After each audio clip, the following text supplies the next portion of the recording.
Et en 2005 sort God of War sur PlayStation 2. En plein cœur de la mythologie grecque, le jeu se concentre autour de Kratos, un guerrier sparte, qui livra sa vie à Arès. Ares! Destroy my enemies, and my life is yours.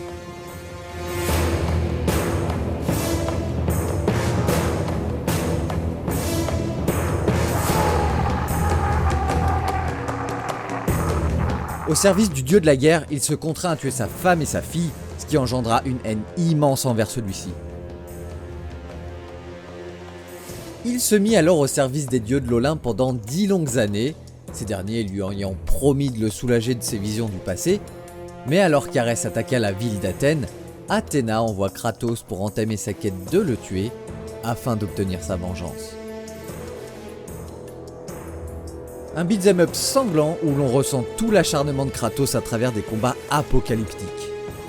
Gérard Kendrick Marino, le compositeur du jeu, crée une bande-son qui va intensifier la férocité du demi-dieu.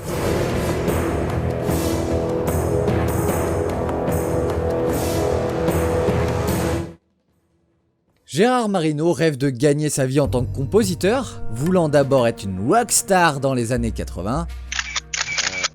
Et c'est tout au début des années 2000 qu'il commence à créer des musiques pour des films comme Opération Espadon, Matrix Reload ou encore Numéro 9. Puis il conçoit les musiques de bande-annonce de Terminator 3, Missing ou encore les Chroniques de Riddick, très fortes en intensité et percussion, et c'est comme ça qu'il est repéré par Sony pour sa toute première composition de jeu vidéo, God of War. Avec le budget de Sony, il peut voir les choses en grand, et même si le travail est difficile, il veut réaliser quelque chose de considérable. Et pour cela, il va diriger une équipe de compositeurs composée de Mike Regan. Il a travaillé sur la musique de Rise to Honor sur PlayStation 2. Alors ouais, c'est pas le meilleur exemple, mais j'aime bien ce jeu. Ron Fish, qui travaillera pour les Batman Arkham plus tard. Winfried Phillips et Winnie Waldron, qui feront la série des Little Big Planet par la suite. Chris Velasco, alors cette personne vous allez la revoir sur cette chaîne, car c'est un monument de la musique de jeux vidéo, avec notamment Bloodborne, ou encore Mass Effect. Mais à cette époque, il avait fait la compo pour Maximo vs Army of Zin. Et enfin Marcelo De Francisi, qui a fait essentiellement des musiques de films comme Gladiator aux côtés de Hans Zimmer, rien que ça. D'ailleurs, la légende raconte qu'il aurait tout fait sur ce setup. Une fine équipe qui met en place une bande originale composée de morceaux d'orchestral mis en avant par des percussions entraînantes, légèrement influencées par la musique orientale et composée de chœurs au chant grec sur le thème The Vengeful Spartan.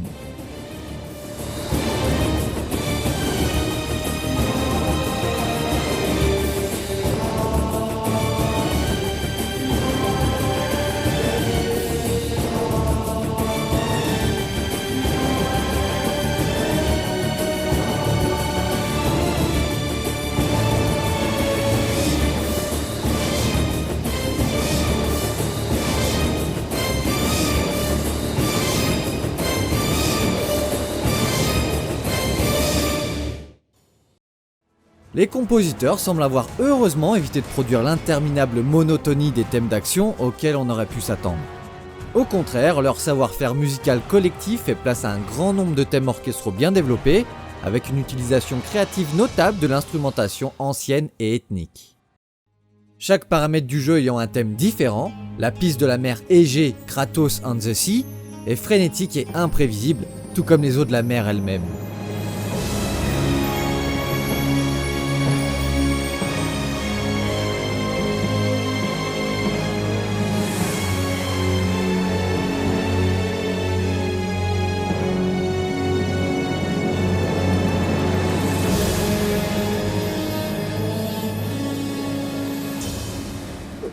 Kratos Evil Past a une sensation de gladiateur en raison de la voix féminine unique au début, il devient vite frénétique et incertain pour se calmer à nouveau à la fin.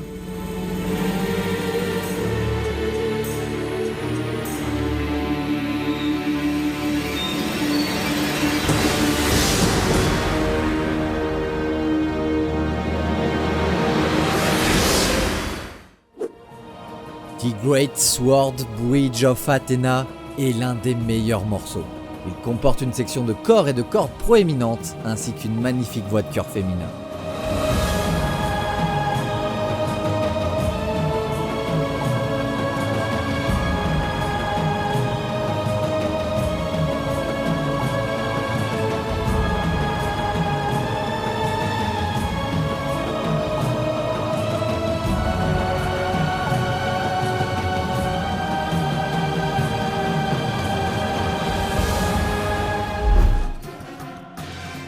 Battle the Lethal Sirens ramène la sensation orientale des morceaux d'Athènes, mais sans cette nature répétitive, ce qui en fait une écoute captivante et intéressante. La batterie sonne même presque tribale.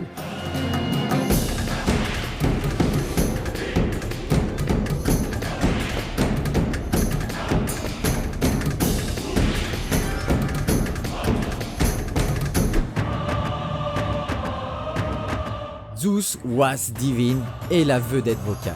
La voix, les trompettes et les cordes contiennent toute la même mélodie, un motif qui se répète tout au long du jeu. C'est un chaos contrôlé, reposant sur des accumulations et des climax épiques.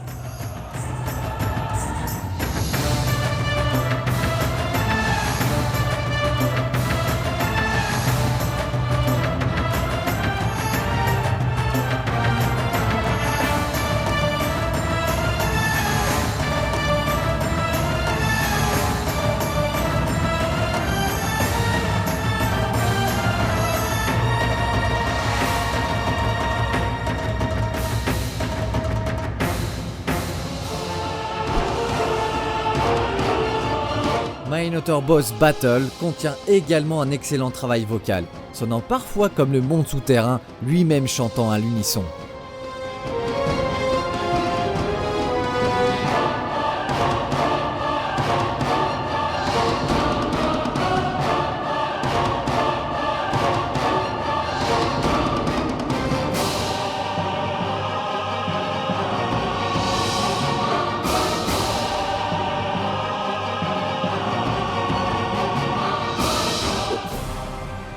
Toute la partition colle parfaitement à l'ambiance du jeu brut et féroce. Il est évident que les compositeurs ont mis tout ce qu'ils avaient et ont essayé de le rendre aussi unique et approprié que possible.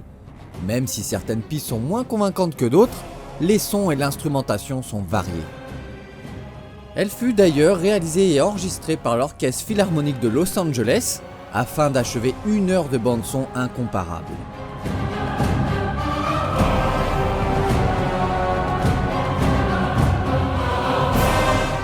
God of War est une réussite convaincante. Il prend les mythes, les gens et les lieux de la mythologie grecque et crée quelque chose d'entièrement nouveau et différent.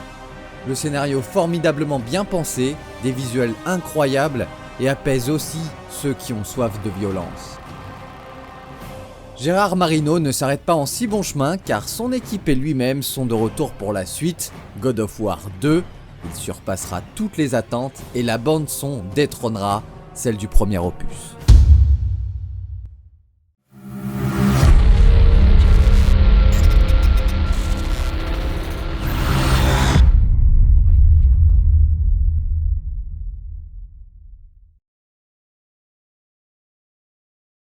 Ah, coucou Cory!